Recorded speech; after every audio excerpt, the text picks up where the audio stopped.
Welcome to Understanding Jobs and Positions, the cornerstone of human capital management. Job and position structures are the key to talent management processes. In this educational session, you'll learn key considerations for building out jobs and positions within Infor HCM, and you'll discover how to start transforming your organization into a talent-driven culture. Welcome. I'm Diana Van Blaricom, ROI Healthcare Solutions Executive Director of HCM Services. And today, I'm going to walk you through some key things that you need to know around jobs and positions. There are some key considerations for setup and how to define the data elements, and we're going to explore those as we move through the presentation today. We're also going to look at laying that foundation, the structure of jobs and positions, how they're better together, and things you need to understand when they are used together. And then finally, we'll talk about how to get you off to a fast start in using jobs and positions and what you need to know to be successful with this initiative. ROI Healthcare Solutions is a trusted IT partner working with customers over the last, almost 20 years, helping them to leverage technologies across their businesses. We offer services around both ERP and other healthcare information systems, including legacy support for some of the outgoing technologies that may still be used within your organization. We offer services and expertise from advisory to implementation, and even providing system experts when you're challenged with managing and staffing a project. ROI Healthcare has been named by Inc. 5000 as one of America's fastest growing private companies and has been awarded as one of modern healthcare's best places to work in healthcare. Today you're going to hear about what our ERP practice is doing specific to the Infor Cloud Suite technologies. We have over 100 seasoned veteran professionals to help you take advantage of the new technologies that are changing the way we work at an ever-accelerating pace. We work with a variety of customers, including some non-healthcare organizations, and we focus on being their partner in making their business transformation a success. So let's talk about the importance of jobs and positions and the impact across your human capital initiatives as you look at using these technologies. You know, I'm often asked, why are job descriptions so important? Well, here's a couple of pieces of survey information that I saw recently that I thought might be of interest to you. 87% of HR leaders consider improved retention a high priority for the next 5 years. 65% of employees are confident they can find a better position that pays more, and nearly 33% of new hires look for a new job within their first 6 months. So what does that mean?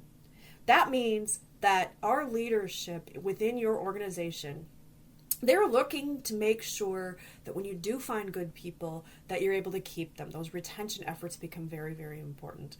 Over 70% of your high retention risk employees say that they'll leave their organization to advance their career. And the importance of jobs and positions and having a good job description is so that you can do those career path discussions and really understand not only what's needed for specific positions, but more importantly, what does that individual bring to the table and what's the gap, so we can figure out where they best fit within the organization, how to leverage their expertise and talents to truly excel in the role that we put them in. And that's really what this is all about.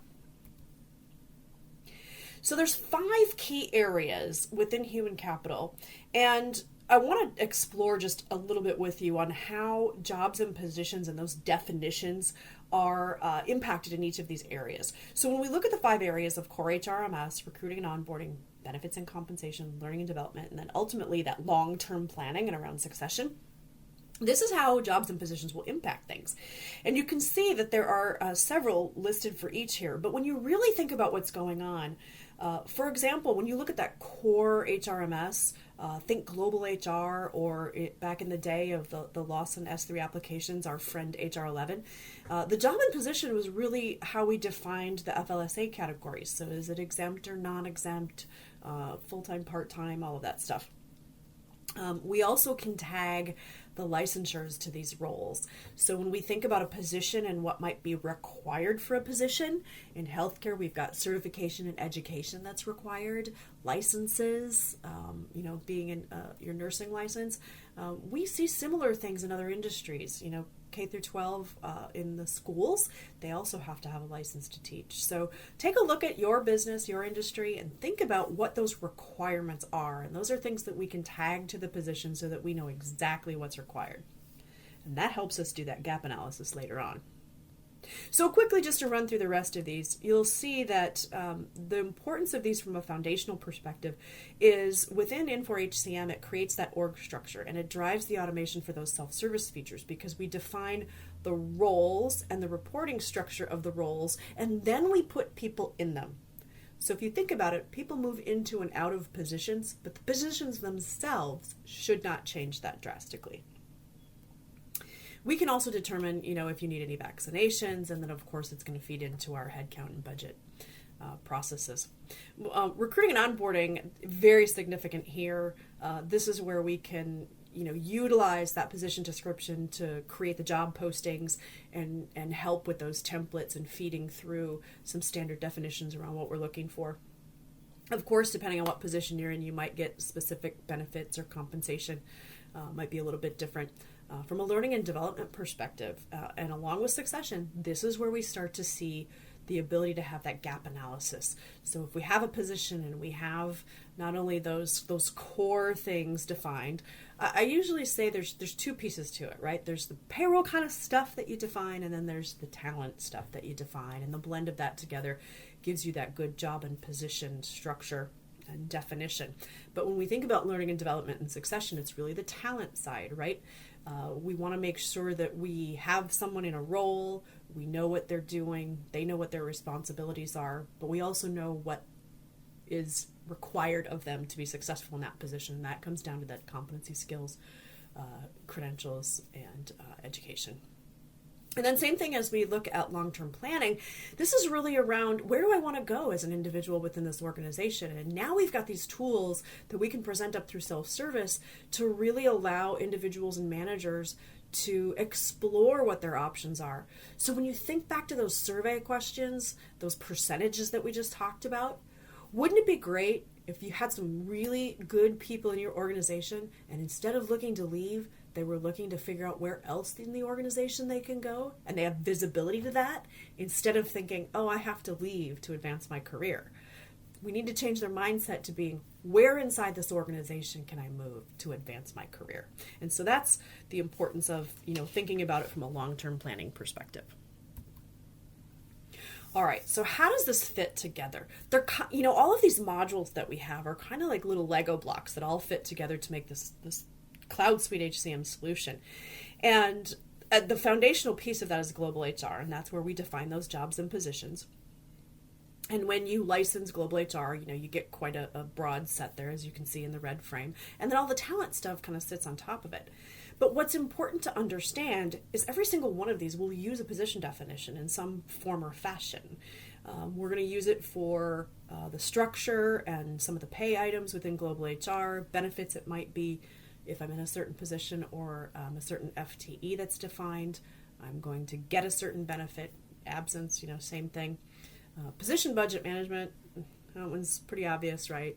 I need to be able to count the people that are in those positions and make sure I'm within my budget. Employee relations, when you have grievance and disciplinary actions, this kind of stuff moves out to the employee being able to submit a grievance and having, are they in a union, a non-union type of environment. And then occupational health, of course, giving us the ability to report on illnesses and injuries that are work-related, safety management for that, occupational health, being able to define what vaccinations are required by role, right? So if we've got nurses and they have to have their flu shot or their Hep series, all of these things we can say are required of a certain position. So when you think about the automation that runs behind the scenes, is if I have someone who gets hired into a position or transfers into a position, the system automatically knows that these things are required or eligible, depending on which of these we're talking about, and it can fire off notifications and things can happen automatically. So that's where it's looking back to that position description. In that top layer, or that talent layer, from a talent acquisition perspective, we talk about hiring people into roles and making sure we have the best fit candidate, whether they are internal or external. And we're looking at that position description and then what that person brings to the table, of course. Transition management, based on what position you're in, your onboarding experience might be different. If you're transferring, we can onboard you into that role. Think of that as cross-boarding. You're already here, so your program might look a little bit different because we don't necessarily have to present you with a welcome video from the CEO, but we may want to do some other things to help you assimilate into your new role. From a goal and performance management perspective, we may have certain goals that I want you to do while you're in the position. They may be organizational. They may also be personal, right? Might be getting some additional credentials.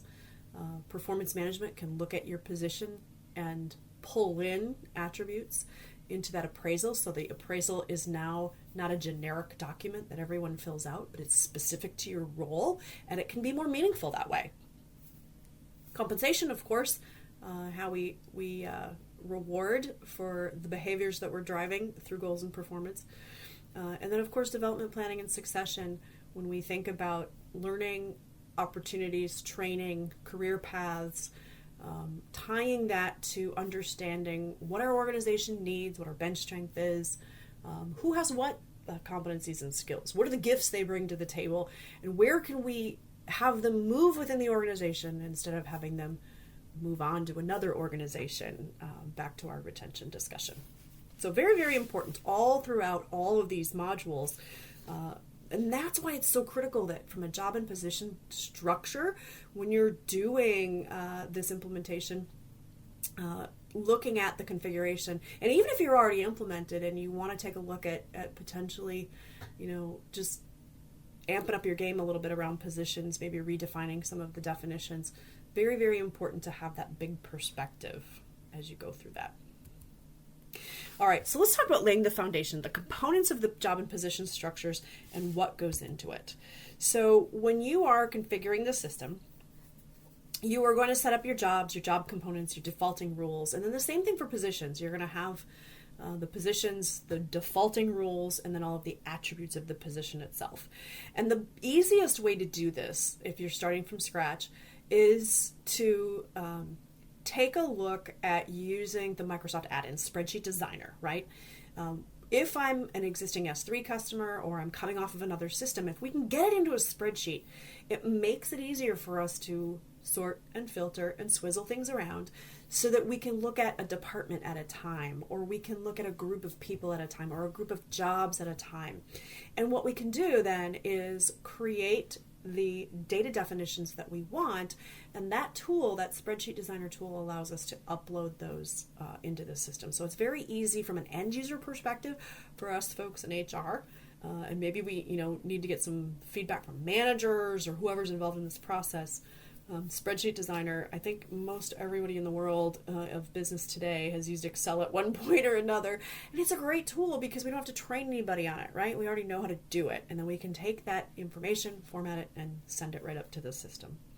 So, for if you're coming off of version 10 or some of the prior versions, and even if you're coming off of some non-enforced systems, if we can get it out and get it into a spreadsheet, that's the easiest way for you to start looking at the data and working through the different lists. And what you want to do is you want to start with the basics. So the basics are those, what I call the payroll pieces, right? The things that are needed for payroll. Think FLSA and EEO reporting, and what is the definition of this job, right? The system is going to assign a number, and that's that unique ID that always stays with that record. And remember, in the system now, we've got a short description and a long description, 20 characters and 60 characters, and we can change those. Back in the day, we could never change the code, and so we were kind of locked into it. If you've done any smart coding, right, you know what I'm talking about. You can never change it. You just have to terminate it and make a new one, and now we've got all this kind of legacy junk in the system. But that unique ID gets assigned when you save the record, and that will always stay with that record. So it gives us that flexibility, again, to use words. Call these things what they are. And it's important to note that these systems, when you think about the mobile capability, and you think about where this is visible, there's 5 key roles in our organization. There's candidates, employees, managers, our HR and payroll team, and then our leadership. And 4 out of those 5 roles are really passive users of the system that will see it through some type of self-service or mobile capability. And so we need to make sure that we're using words and we're being clear and we're not being cryptic with that smart coding. All right, the descriptions have to be unique. And so that's where having this stuff in your spreadsheet, you can kind of start to sort and filter and figure out how to make them look unique and still make sense to someone other than us. And stay general where possible at the job level. So if you think about a job, you may have a manager, a nurse, a teacher, a VP. Those are your generic jobs, right? And then we're going to tag those to a position. So for example, a sales manager in the West would be the position. Sales manager might be the job, all right? But the sales manager of the West is going to be the position because it is a specific instance. We're going to talk more about those in a little bit.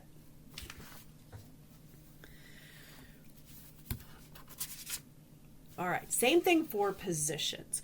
You're going to want to start with the basics, right? So we've talked about positions, we've talked about them kind of at a high level, but here's where we get into configuring, and this is where that matrix starts to come together. So just like jobs, the system is going to assign a position number, right? And that's going to get assigned when you save the record. You have a short description and a long description. They have to be unique, right? So this is where you have to think about, did we smart code? Can we get rid of the smart coding? Honestly, in some organizations, people have figured out the smart coding, especially in healthcare, and everyone knows it. And it might be okay. It's a bigger discussion because you have to think about, if you're going to unravel smart coding, what else has to get unraveled? It may not just be the position definition. You may have to unravel the time clock setup and reporting and, keep going, right? How many other things downstream are utilizing that smart code? And if you unravel it, you may be affecting some interfaces and some other activities that are happening. So it's a bigger discussion inside of your organization. Think about a position being a specific role, and if you are going to go create those unique descriptions and really truly use words, think about what it looks like if I'm a candidate, an employee, a manager, someone in leadership, and I'm clicking on that drop down and I'm selecting something off the list. Will it very clearly make sense to me? If I click on it, do I know exactly what it is? And that's where, when you start to do this in your spreadsheet with Spreadsheet Designer, when you look at it from that set of perspective, then it also allows you to sort and filter and make sure that you're not duplicating anything. They are truly unique, but you can start to see a pattern, right? And so you can, as you build these out, you can start to see that pattern. So if I had a job code of manager, a sales manager in the West, I might have a sales manager in the South. I might have a sales manager in the Northeast, and those would be 3 positions using the same job code. And you can define that in your worksheet. Okay, here's something that you need to understand. We just talked about a little bit, and I'm going to reiterate it again. Be sure to understand the mapping and interfacing that you might be affecting by doing this. And that's really the big question here. If you're going to change things, what's the downstream effect for both jobs and positions that you'll need to undertake? And you may have to pull your IT team into those discussions. You may have to do a little investigation. But chances are this stuff is living in your time clock, in your reports, and half a dozen other things, your learning management system. So we need to make sure that we're conscious of going into that change with your eyes wide open. And it may be the best thing for the organization because the stuff's going to all be visible. If you come to the conclusion that you can't change your smart coding, you could put the smart code in the short description and use the words in the long description, and then we can present the long description on the screen. So there are ways to get around it, but it is a discussion, and I want you to know that it is something that you need to talk about and figure out what the right path is for you, because there's no right or wrong answer. We have to figure out what all the pieces and parts are. All right, so let's talk about some additional key considerations. What if your organization doesn't use positions today? What happens? Well, you're going to have to use positions. It's a requirement for GHR, but more importantly, it's a requirement to do all of this kind of sexy talent management stuff that you want to do. So we really have to be able to define the role that people are working in to be able to do all of this kind of more advanced talent type of initiatives. And so they are required. You're going to have to do it. And it's not a scary thing. But once you start doing it and you get into where you're kind of in a rhythm, it'll all make sense, I promise you. I often get asked, are they one-to-one, one-to-many? More than likely, you're going to have some of both, right? So in most organizations, you'll have one CEO. So you'll have a CEO job code and a CEO position, and that's a one-to-one. In other places, like our sales example, you may have a one-to-many. So you may have a sales manager job, and you may have 3 positions that roll up to that same job code. So it really depends on the job and position that you're talking about. But chances are you're going to have a one-to-many. Now the question of who in the organization should own jobs and positions and the related components and those definitions. Well, I will tell you, it needs to be HR, right? It needs to be someone that has control of this. Think of jobs and positions permeating everything that we're going to do in this application. It's master data. And it's master data setup and configuration that you want to lock down and secure down. Now, not to say that you won't have to modify them, right? I mean, that's just a reality of our world. Sometimes position definitions change. They shouldn't be changing weekly. They shouldn't be changing, all the time. But occasionally throughout the year, we may have to change some of the attributes of the position. Or we may change where that position, if we're restructuring, it may move to a different department. So we want to make sure that we control that and really controlling a request for a new one, right? You've got to get this under control. Think of it as master data configuration, and it needs to be done with some conscious intent and thought. So typically, we'll see HR involved. Could be compensation that owns it, because if a manager says, hey, I have approval for a new position, I need to create a new position, you're going to want to do some apply some HR knowledge to it, right? We may be adding, is it exempt or non-exempt? We don't want folks in the front line determining that. Sometimes that happens, but that's might be a process change you have to go through.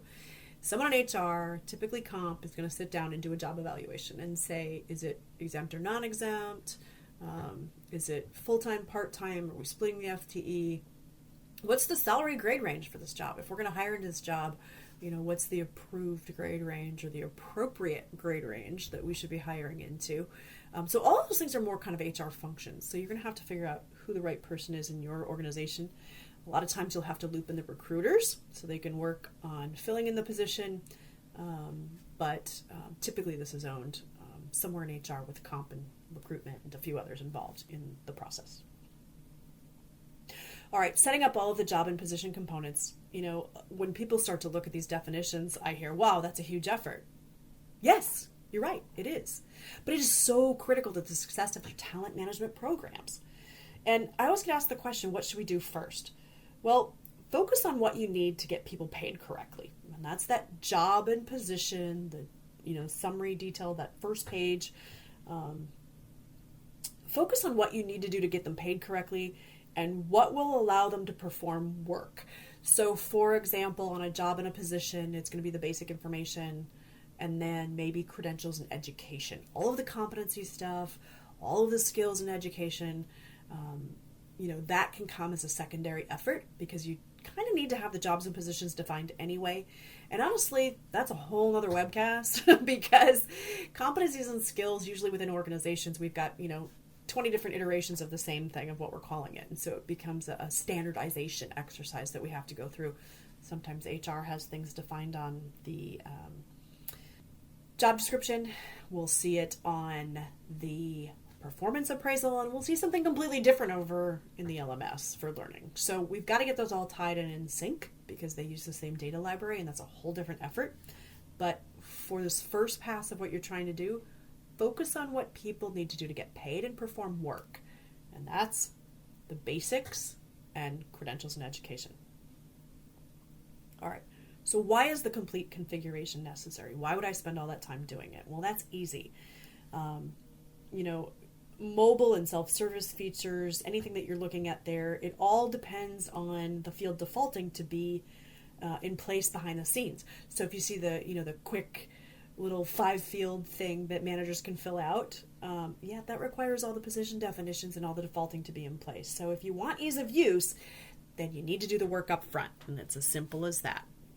So the important piece here is to remember that a proper job and position configuration is going to enable that broader functionality. It's going to improve data entry, and it's also going to help you move towards some of that mobile stuff. So take the time to create the structure, do it once, and do it the right way. Get out of your role and put on the eyeglasses of the other users. So we talked a little bit just a few moments ago about what those definitions do. Just think, if I click on that drop-down list, does it make sense to someone other than me? And then think outside the box. This isn't the old lost in applications anymore. This is the new world order of talent-driven organizations, and we've got to be able to utilize this functionality. And that means we've got to shift a little bit and do a little bit of work. But once we get it configured, it's pretty darn cool. So what are the basics? Let's talk about building out the basics. Again, the basics are what you need to get people hired and paid, period. But there are a few other fields that are necessary from a compliance perspective or to facilitate compensation reporting, such as a job family that you might already know. And with regards to the salary structure and the grade, you may need the step and grade structure if you're truly paying from a step and grade chart, because that'll create the hourly rate that then gets fed to payroll. But what you'll see here in red are the items that I would consider the basics, right? The things that are in black are the things that you could come back and do. If you're doing talent acquisition, that position category and subcategory are going to go towards some of your job posting type of filtering. But the things in red are your first pass when you're filling out your spreadsheets, and then you can go back and pick up some of these other activities. When we talk about the talent components and coming back and picking up some of these items, that's where we start attaching some of the more advanced things around the competencies, right? So we talk about the talent components, the competency model, the group, the competencies themselves, the skills, the responsibilities, and that credential and education, if you haven't done it already in your first pass. Same thing on position. The important thing here to note is that these are all the components that you'll build using the competencies, but if you put it on a job, it inherits to the position. You can't remove it from the position. So the job is the hire in the food chain, and it will feed the positions. So in our sales manager example, anything I've defined on the sales manager job is going to roll down to that sales manager west position, central and northeast. Now, how do you know if you need a different position? So when we talk about these basic components, you want to try to be as standard as you can. But you will know if one of your attributes is different than the other, right? So if you have two positions that look identical, but say the org unit's different, well, it's a pretty simple test. I call it the Sesame Street test. If one of these things is not like the other, it's a new position code. It's really that simple. All right. So, how do we get started with all of this? Well, this is really fun. So think about all those job descriptions you have and whether they are really job descriptions or not, whether they've been updated or not. And this is where you start creating your position profiles. So if you've got them in Word, if you've got them in some other system, you need to start pulling that out and looking at them. You're going to review that job description document and determine where the data is going to map to in that job and position setup. Where does this stuff go on your worksheet? If you're going to cut and paste it, where's it going to go? So this is your basic information about the job. So here's our job code, our number, what department it reports to. Those are going to translate to your org units. You can see here that it's non-exempt, and we have a date of when we last did it. There's a field for that, so you can use that. And then we start getting into the breaking down the different components. We've got the summary, the responsibilities. Now, whether you use responsibilities or detailed responsibilities, you're going to have to figure out how much time and effort. The detailed responsibilities is more like your Lego blocks, where if you create a definition of a responsibility, you can apply it to different profiles. The responsibilities is more of the summary And I can do a straight cut and paste to at least get started and maybe build my Lego blocks later. Same thing with duties. Do you need to use duties? You have to look at how you're going to structure your online position description, because that's what you're building. And you may want to elevate it up to the responsibilities and not necessarily use duties. You might want to use duties. You can go gangbusters and tie all of this. When we get to performance, we can tie behaviors and all of these things at the granular level. But you have to figure out what works for your organization. And I always like to tell people, baby steps. Get it into that summary box. At least you've got it in the system and we can start improving it. Think of those position profiles of a lifestyle change. They should always be looked at when you're recruiting into them, when you're talking about your performance cycle. Are the position descriptions up to date? If you are doing a reorganization, sometimes we want to look at it and make sure the position description still makes sense for the new structure.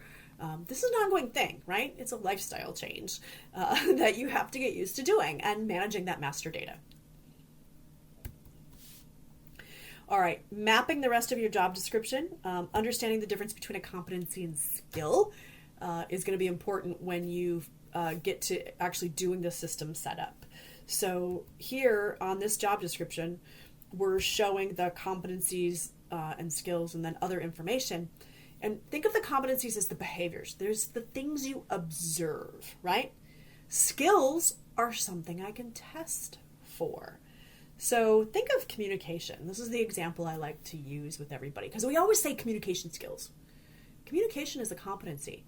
The skills with which you communicate would be you learn PowerPoint, you learn email, you learn Word, you learn these vehicles that allow you to write and distribute information. Communication is a competency because, think about it. There's a lot of people that have all these skills and they still can't communicate very effectively. And I observe that and it's kind of confusing. This person's trying to tell me something and I don't understand. So a competency of communication and then, of course, a proficiency behind it is really a behavior that I've learned how to do it well, and I'm using skills to be able to do that. So if that helps a little bit, a competency is something I observe, a skill is something I can test for. All right, and here's the rest of it. So here's your credentials and education. You also have an education subject, so you may want to stay somewhat flat with your education and call it bachelor's, master's, high school, right? And then the education subject, you might have a bachelor's in nursing, right? Or you might have a master's in business. And that way, between those two fields, it better facilitates the fit gap.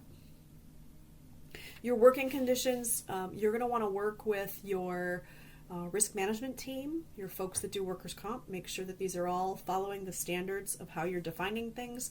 And then if you have other responsibilities, the other responsibilities can be used for that kind of generic message that you need to apply to everything, because then you build it once and you just apply it to all the position profiles.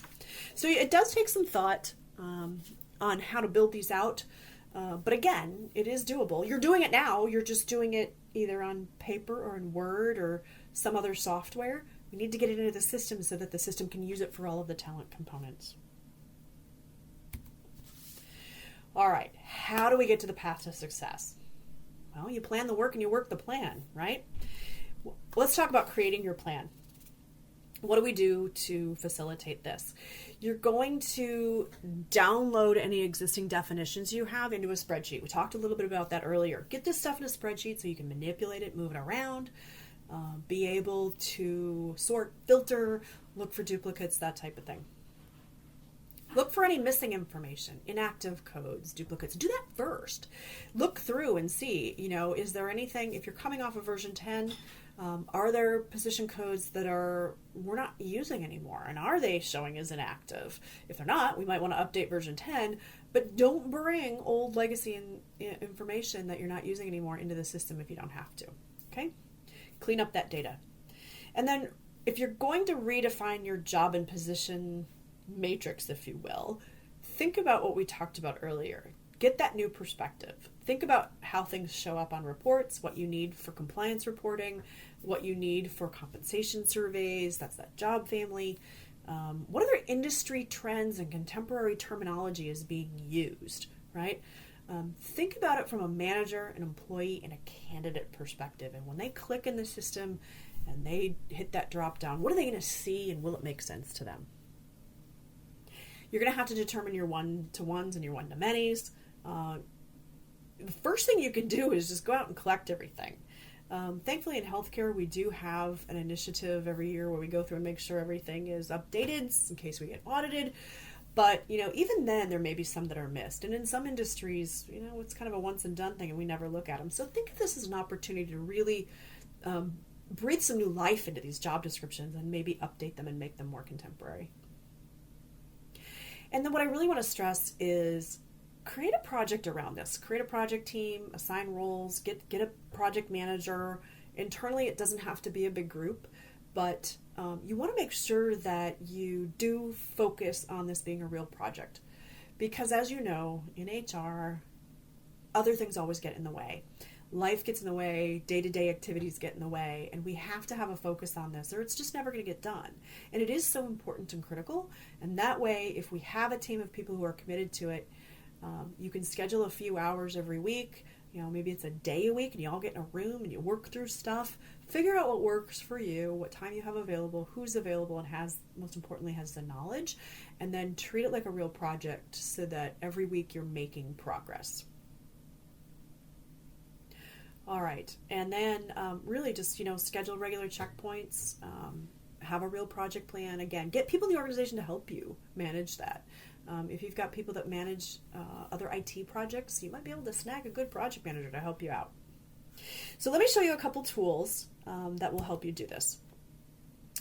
So you get your project manager, your executive sponsor, someone in HR, someone who's driving your talent initiatives. They can be helping drive this as a real solid initiative in your organization. And your subject matter experts, of course, are going to be the people throughout HR, maybe in organizational development on the learning side, your recruiters. You might also want to bring in a couple managers when you start getting to where, how do things look, and do a little test with them, a usability test.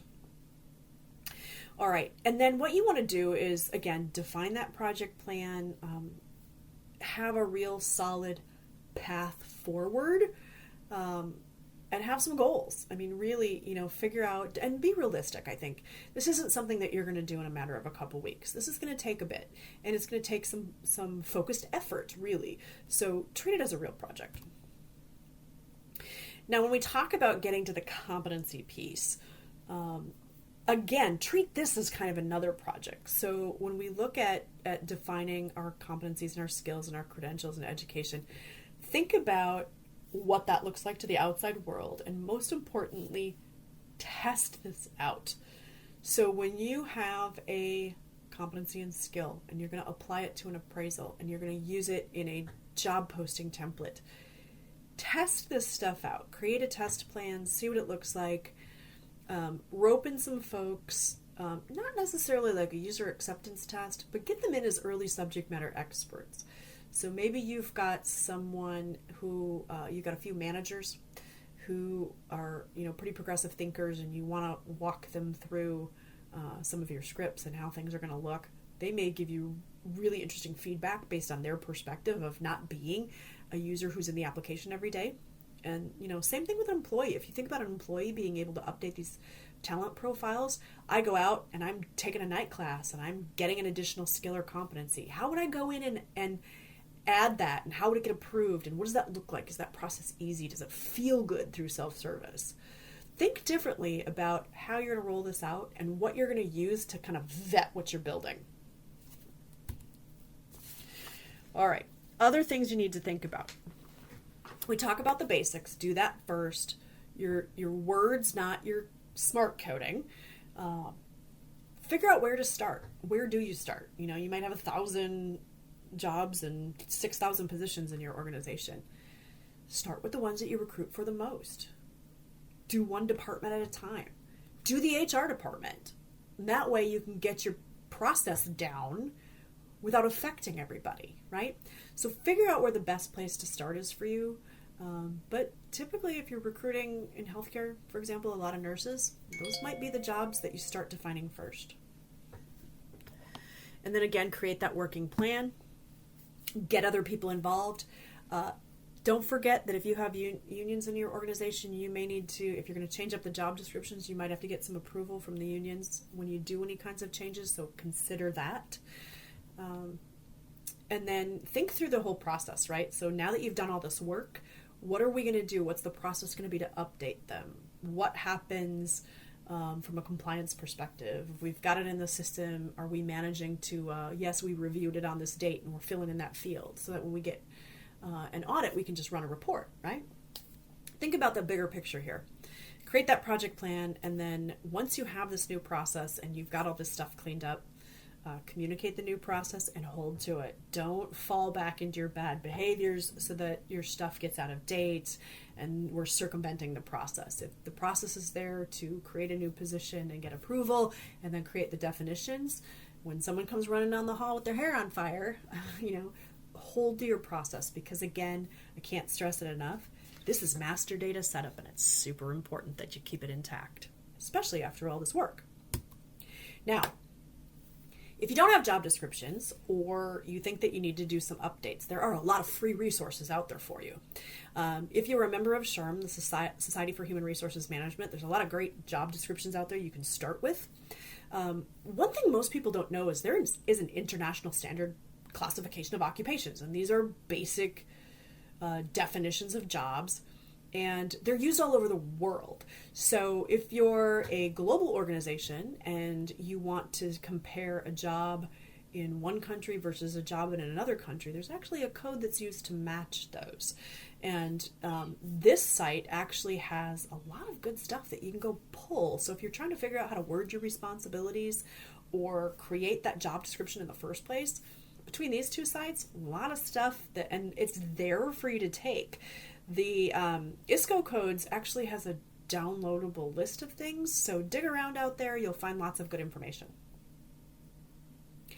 The other thing I want to point out is when you are creating these new names or new definitions within your attributes, try to use industry standard terms.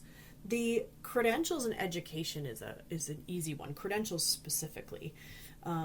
When we set up our legacy systems, we kind of maybe made up some codes, right? And we're calling them things and we know what they are. But if you're in healthcare, for example, there is a national organization that people sometimes try to get certification for. So you might be a magnet certified hospital. That certification, there's reporting and things that happen every period to maintain that certification. And you can use their list of certifications. They have a code and a description already defined. And so by using their nationally recognized list, you don't have to make up credentials. What you might need to do if you're coming off of a legacy system is take your old codes and map them to the new codes so that when you do your conversion, if you were an RN over here with a certification in, NICU, that you're using the magnet certification over here. And whether you're a magnet or not, you can still use these certification codes, right? Because they are a nationally recognized standard. So think about the use case here. If I'm a candidate applying for a job, and I'm using this nationally recognized certification list, guess what? The candidate knows what it is.